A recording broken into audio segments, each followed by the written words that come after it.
Chapter 16. You never know. After Halloween, the weather turned cold. The natural beauties had never experienced winter. Whenever I saw them, they were shivering. So was Minnie. Since they'll be on their way to Florida soon, Cousin Howie said it didn't make sense to buy winter clothes. I kept thinking if they were that cold, they'll leave New York and head south before their 6 weeks is up. But the natural beauties were determined to stay in New York until the last possible moment.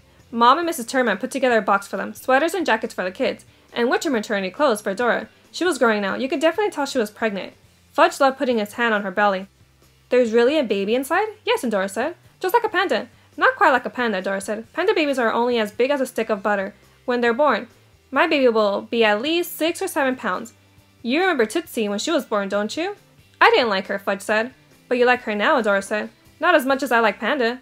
Panda, Tootsie said. That's right, Dora said. You're getting to be quite a talker. And she wasn't the only one. I can talk too, Minnie announced to the natural beauties. We know you can, Flora said.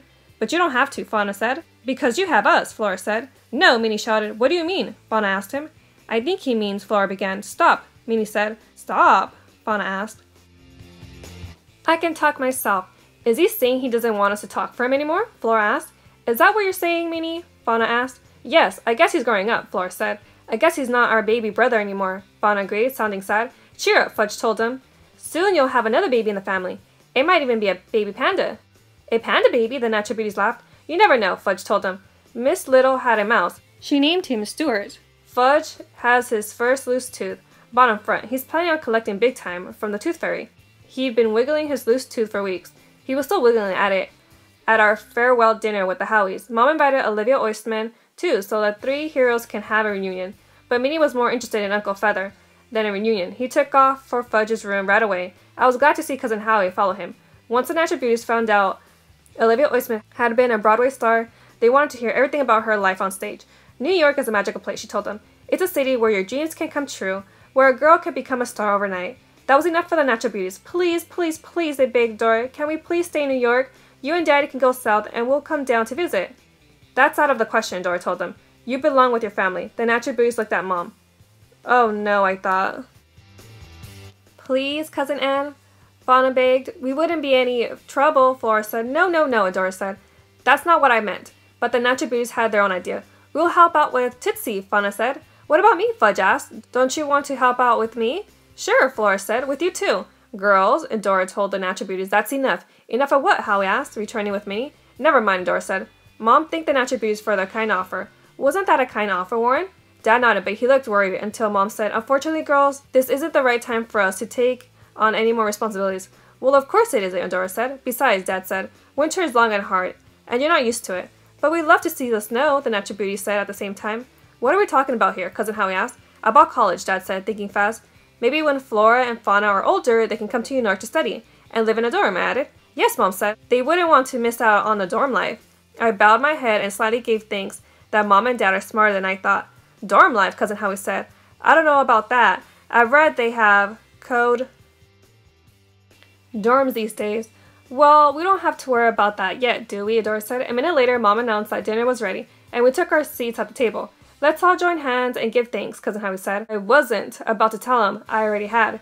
We went around the table, taking turns. Cousin Howie gave thanks for finding his long-lost family. Miss Orman gave thanks for an interesting life. The natural beauties gave thanks for New York. Minnie gave thanks for Eat Off, then leaned over and licked Fudge's arm. Fudge inched away and pulled down his sleeve. Then it was Fudge's turn. I give thanks for money, he said. Dad sighed. Can you think of anything else, Fudge? Toys, Fudge said. I'll bet there are other things you're thankful for, Dad said. Oh, those things, Fudge said. And he started listing all of them. I gave thanks that Uncle Feather can talk again, and that his wing is all better, and that I'm smart, and Mom and Dad love me the best. He looked right at me. Ha ha, Pete. Ha ha, I said. But he still wasn't finished. And I give thanks for monster sprays, and for my teacher, William, and Grandma, and Buzzy, and Richard Potter, and... He went on and on. But I tuned him out, and thought about all the things I'm thankful for. Not that I'll say any of them out loud in front of the Howies, or anyone else. Not everything has to be announced to the world. Some things are private. I guess Fudge hasn't learned that yet. Because he was still going strong, giving thanks for his favorite books, his favorite food, and even his favorite smell. Finally, Dad said, Thank you, Fudge. I think we can eat now. While we were eating, Cousin Howie waved his fork around and explained to Miss Oysterman that they'll be heading for the Florida Everglades in a few days. Everglades? Fudge perked up. I've told him a million times it's glades, not blades, but he still didn't get it. He has the idea that the Hot Wheels are going to a place where nobody walks, bikes, or drives. They just blade. Is that near Disney World? He asked, because I really want to go to Disney World. I'm thinking of buying it. Cousin Howie laid down his fork and wiped his mouth with his napkin. Tubby, you got to bring your family down to visit. You got to let me show them the real Florida. The what nature created. Not Mr. Disney. We'll do a canoe trip through the Everglades. They'll see alligators and crocodiles. Cousin Howie turned to Fudge. Did you know, little fella, is the only place in the world where alligators and crocodiles live together? And all kinds of birds, Fauna added. We have birds in New York. Fudge said. We have pigeons. No offense, Fudge, but we're not talking about pigeons, Cousin Howie said. We're talking about flamingos, herons, spoonbills. Cousin Howie turned to Dad. So what do you say, Tub? How does Christmas in the Everglades sound? Not Christmas, I said quickly. We always have Christmas in New York. Then February, Cousin Howie suggested. Not February, I said. I can't leave town in February. Jimmy Fargo's father is getting married on Valentine's Day, and I promise I'll be there.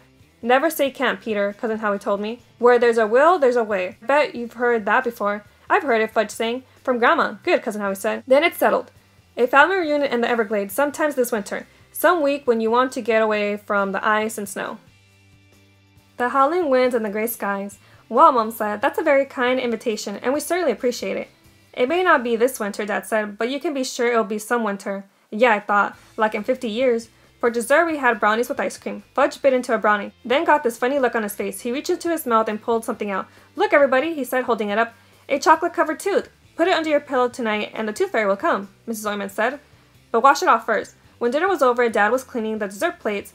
Fudge looked around and said, Where's my tooth? I put it right here on the table, and now it's gone. Did you take it, Dad? No, Dad said. Did you take it, Pete? No, I said. Why would I take your tooth?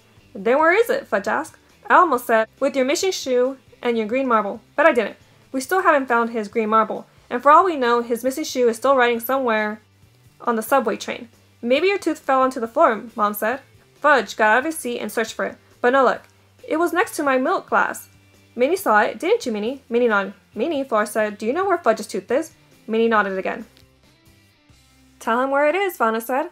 Gone, Minnie said. Gone where? I asked. Minnie patted his stomach. Cousin Howie laughed. He's making a joke. Isn't that right, Flary? No, Minnie said. I want my tooth, Fudge told him. I want it now. Minnie laughed and patted his stomach again. What are you trying to say, Minnie? Fauna asked. Eat off tooth. What about eat off tooth? Flora said. Minnie climbed out of his chair and raced around the table singing, yummy, yummy, yummy, yummy, tummy, tummy, tummy, tummy. Fudge let out a wail. No! And Dora jumped up from the table. You didn't really swallow Fudge's tooth, did you, Fairly? Minnie kept on running around the table. It tasted like chocolate. Mom, Dad, Fudge yelled, do something. This was beginning to sound familiar. Way too familiar. Cousin Howie was out of his seat in a flash. He caught Minnie and turned him upside down. Howie, Adora warned. He just finished dinner. But Cousin Howie whacked him on the back anyways. No tooth came out. Lucky for us, neither did anything else. Now the tooth fairy won't come, Fudge cried. He might have torn Minnie apart to get his tooth back. But the Howies were out of the apartment so fast, you'll have thought the place was on fire. The second they were gone, Fudge cried, I hate Minnie, first my bird and now my tooth. He's a disaster. Now you know how I felt. I said, what do you mean, Pete? When you swallowed Dribble, my turtle? Fudge thought about it. Did you hate me, Pete? Yeah, I did. Was I a disaster? Yeah, you were. From the other room, we could hear Uncle Feather calling, disaster, disaster. But I'm not anymore, right? Fudge asked. I didn't say anything. You're really glad I'm your little brother now. I'm the best little brother you could ever have, right? I still didn't say anything. If you say yes, I'll show you my secret. I snorted. I knew he'll show me his secret no matter what I said. Later, when we went to bed, Fudge tucked a note to the tooth fairy under his pillow. Mom and Dad helped him write it, explaining the situation. Psst, Pete, he called out as I was passing his room. What? He motioned for me to come in and sit on his bed. Look what I found. He pulled a small box out from under his pillow. What's this? I asked. Open it and you'll see my secret. I opened the box. It was full of tiny teeth. Where'd you get this? I found it in Mom's room. They must be my teeth, I said. But the tooth fairy won't know, will she? Yeah, she will, I told him, and she'll never trust you again. I grabbed the box and took it to my room. I lay down on my bed, trying to remember how I felt to be Fudge's age. I touched the tiny teeth. Then I slipped the box under my pillow because, hey, you never know. The end.